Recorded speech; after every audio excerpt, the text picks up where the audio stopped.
আজ থেকে শুরু হলো সরকারিভাবে আলু কেনা। কৃষকদের কথা মাথায় রেখে পশ্চিমবঙ্গ সরকারের তরফে নতুন উদ্যোগ গ্রহণ করা হয়েছে।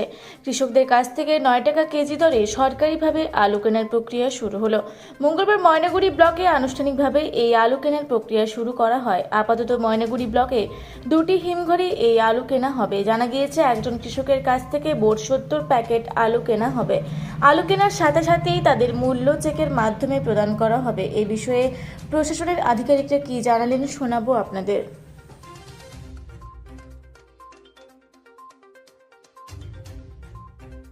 কোথায় আলু বিক্রি করলেন? সরকারি ক্ষেত্রে আলু কত টাকা দরে বিক্রি করলেন? 9 টাকা কেজি। 9 টাকা। আচ্ছা, কত প্যাকেট বিক্রি করলেন? 70 টাকা। বাকি যে সমস্ত কৃষক রয়েছে তাদের উদ্দেশ্যে কি বলবেন? তারা তো বিশাল অসহায় পড়ে গেছে, কারণ 70 টাকার আলু দিয়ে সমস্যার সমাধান হবে না। আলু বলতে মোটামুটি আমাদের 9 বিঘা জমি আছে, 9 বিঘা জমিতে আলু হইতে 800 প্যাকেট। আলু সরকার নিলে 70 প্যাকেট, বাকি আলু আমার কি করবো? বিপদে পড়েছে। আপনারা কি চাচ্ছেন? আমরা চাচ্ছি কি সবটাই যদি সরকার কিন্তু 70 টাকা না নিয়ে মোটামুটি যতগুলো খেতে হতে সবগুলো যে নিতে হলে আমাদের আনা নিতে হতো। মানে এক গাড়ি বা দুই গাড়ি? হ্যাঁ, এটা ভালো। কজন কৃষক আপনারা আজকে আলু দিলেন? 7 জন কৃষক। আপনার নাম? মমতাজ রহমান, আপনার বাড়ি? জাবরামালি। মকসিদুল রহমান। আচ্ছা, কোথায় আলু বিক্রি করলেন? সরকারি খরিদ। সরকার কিনতেছে। সরকার কত টাকা রেটে আপনাদের আলু নেবে? 9 টাকা কেজি দামে কিনতেছে। 9 টাকা। তো কত প্যাকেট আলু নিল? 70 প্যাকেট করে আলু নিচ্ছে আমাদের কাছে। বাইরে কত টাকা দাম রয়েছে? বাইরে তো আলুর দাম তো এখন খুব কম। কত টাকা? মোটামুটি 75,000 73,000। ভাবছেন কতটা উপকৃত হলো? ঘটনা হচ্ছে 70 প্যাকেট আলু দিয়ে তো আমাদের চাহিদা মিটলো না, কারণ একটা আলু চাষি 3 বিঘা 5 বিঘা 7 বিঘা আবাদ করে মোটামুটি 400 500 700 প্যাকেট আবাদ ম্যাক্সিমাম করবে। এখানে যদি 70 প্যাকেট আলু সরকার নেয়, বাকি আলুটা তো আমাদের সম্পূর্ণ খাইয়া গেল। এখানে তো আধা বিঘা জায়গায় আলু নিল। কি ভাবছেন, সরকার যদি বেশি নেয় তাহলে? বেশি নিলে আমাদের আরো উপকার হয়। আপনার নাম? মকসিদুল রহমান, সাপ্তিবাড়ি 1।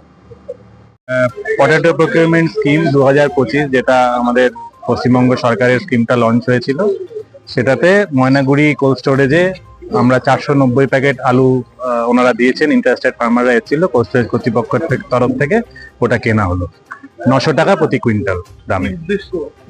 এটা যাতে আমাদের চাষিদের ওনাদের যে প্রডিউসটা সেটা যাতে একটা ঠিক দামে বিক্রি হতে পারে মার্কেটে, সেই উদ্দেশ্যেই এই স্কিমটা গভর্নমেন্ট চালু করেছে।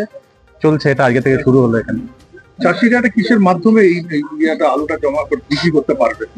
সাধারণ চাষি যারা চাষিরা নিকটবর্তী কৃষি দপ্তরে যোগাযোগ করতে পারে, কারণ এটার একটা সার্টিফিকেশনের ব্যাপার আছে। সেটা নিকটবর্তী কৃষি দপ্তর থেকে ওটা দেয়া হবে এবং তারপরে সরাসরি কোল্ড স্টোরেজে গিয়ে তারা বিক্রি করতে পারে। কিরকম সাইজের উপর আলুটা নেওয়া হচ্ছে? এটা 50 mm থেকে 100 mm এর মধ্যে।